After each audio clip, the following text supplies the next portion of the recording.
How did Europe conquer nearly an entire continent so quickly? Africa was vast, powerful, and full of civilizations that had thrived for centuries. Yet by the dawn of the 20th century, almost the entire map of Africa was colored in the flags of foreign nations. Britain, France, Belgium, Portugal, Germany, and Italy claimed dominion over lands they had barely understood a generation earlier. This is not just a tale of conquest. It is the story of how technology, greed, and lies combined to strip Africa of its sovereignty. But it is also the story of resistance, the countless battles fought by Africans who refused to bow to foreign domination. To understand colonization, we must begin not with Europe, but with Africa itself. Because long before colonizers arrived, Africa was already a land of empires, kings, queens, and thriving societies. Before the scramble for Africa, the continent was anything but empty or primitive. West Africa boasted the Ashanti Empire, a kingdom so powerful it could field tens of thousands of soldiers and control trade routes across the region. The Kingdom of Benin created exquisite bronze art that stunned Europeans when they first encountered it. In Central Africa, the Kingdom of Congo was a sophisticated state with its own rulers, trade networks, and diplomacy stretching across continents. Further south, the Zulu under Shaka and later kings built one of the most disciplined and feared militaries in the world. Their strategy and organization rivaled that of any European army. In the Horn of Africa, Ethiopia stood as a beacon of Christian tradition, literacy, and political power, having resisted external threats for centuries. These kingdoms were not relics of the past. They were alive and thriving at the very moment Europe began its conquest. Africa was also deeply connected to global trade. Gold, ivory, salt, textiles, and spices flowed in and out of African markets. Cities like Timbuktu and Kilwa were renowned centers of learning and commerce. Africa was not waiting for Europe's so-called civilization. It already had its own, complex, dynamic, and proud.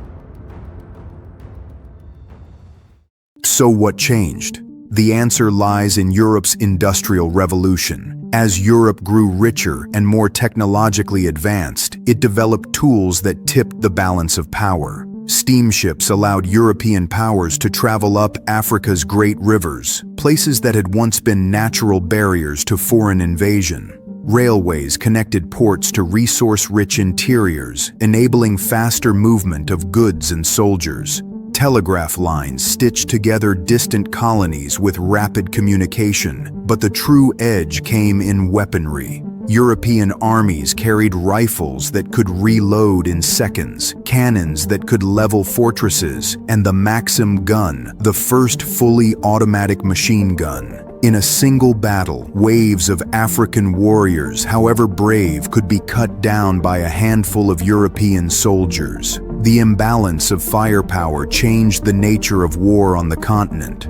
Courage and numbers alone could no longer guarantee victory. Medicine was another turning point. Malaria had long been Europe's greatest obstacle in Africa.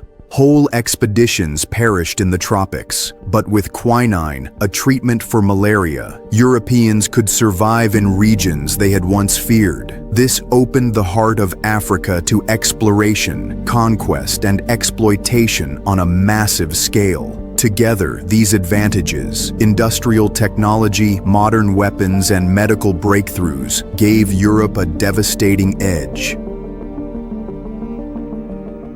Yet guns and ships alone could not secure a continent. Europe also relied on strategy, the ruthless policy of divide and rule. Africa was vast and diverse, home to thousands of ethnic groups and political systems. Rivalries between kingdoms were natural, as each fought for influence and survival. The Europeans quickly learned to exploit these divisions. They signed treaties with some rulers, promising friendship or protection. Many African leaders believed these agreements meant trade or alliances.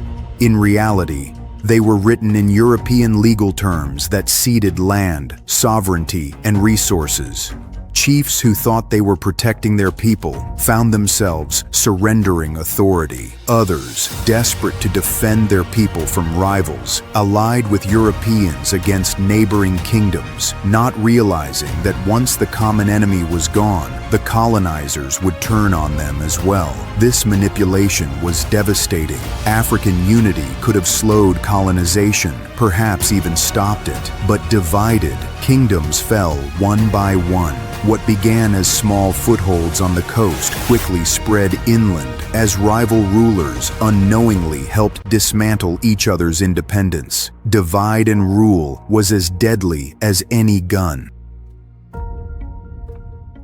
By the 1880s, European powers no longer wanted just trade posts on Africa's coasts. They wanted full control of the land itself. This desire exploded into what history calls the scramble for Africa. To prevent fighting among themselves, the European nations gathered in Berlin in 1884 to 85. There, with maps on the table, they carved Africa into pieces as though it were a cake to be shared. 14 European nations were present. Not a single African leader was invited. Cultures, languages, and entire peoples were ignored as straight lines were drawn across the map. Ancient kingdoms were split in half. Rivals were forced into one colony. Entire communities found themselves subjects of foreign rulers. Overnight, the motivation was clear: wealth. Africa's resources, gold, ivory, palm oil, rubber, diamonds, were the treasures Europe craved. Colonies were seen as sources of raw material and as markets for European goods. The Berlin Conference was not about Africa's future. It was about Europe's greed.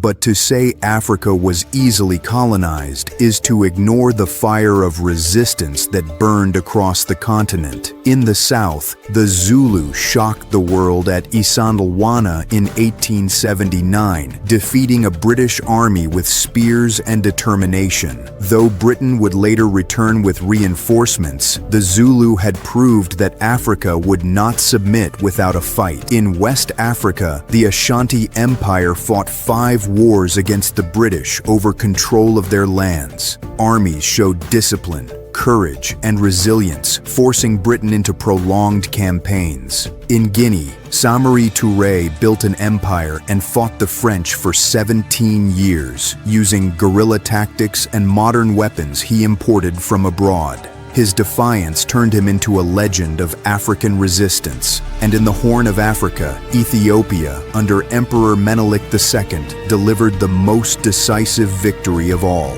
At the Battle of Adwa in 1896, Ethiopian forces crushed the Italian army, preserving their nation's independence. This victory sent shockwaves across the world, inspiring Pan-Africanists and freedom fighters for generations. Africa resisted colonization at every step. Colonization was not easy. It was costly, bloody, and bitterly contested. If colonization was so brutal, how did Europe justify it? The answer lies in ideology. Europeans created a narrative of superiority. They claimed they were on a civilizing mission, bringing Christianity, education, and modernity to so-called savage lands. This was propaganda, designed to hide the exploitation that was taking place. Theories like social Darwinism were used to claim that Europeans were naturally superior to Africans. Racist pseudoscience suggested that Africa was backward and needed guidance. In reality, these ideas provided moral cover for conquest, enslavement, and theft. It was easier to rob a continent when you convinced yourself you were helping it.